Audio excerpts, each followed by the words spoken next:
बहरहाल हमने कुर्बानी के पैसे जमा किए थे, फिर हमने इतला दी, हम सही इतला दी तो शक किया कि पैसे खा के इतला दी है तो फिर क्या बदले देना। हमारे यहाँ बहुत सारे लोग हैं ना जी, वो हाजियों के पैसे इकट्ठे करते रहते। अब 100 कुर्बानी के पैसे इकट्ठे कर लो तो कितने बन जाएंगे, और जब कुर्बानी वाला दिन हो तो 100 के बजाय से 10 सिले करके दुआ मांग रहे थे, अल्लाह कबूल फरमा सबकी, और सबको कह देते बाबा हो गई तुम्हारी कुर्बानी।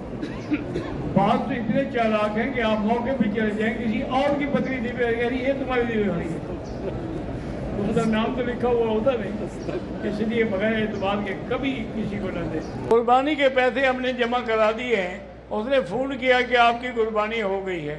अब हमें पता चला है कि वो तो करता ही नहीं है कुर्बानी, तो उसको जाके पकड़ो, उसको को भी पैसे दो, एक कुर्बानी वाले एक जुर्माने की दम वाले, दो के पैसे देते हो ठीक है, नहीं तो हम यहाँ किसी को हुकूमत को बताएंगे, वो तो सारी ज़िंदगी के लिए उससे पैसे वसूल करेगी।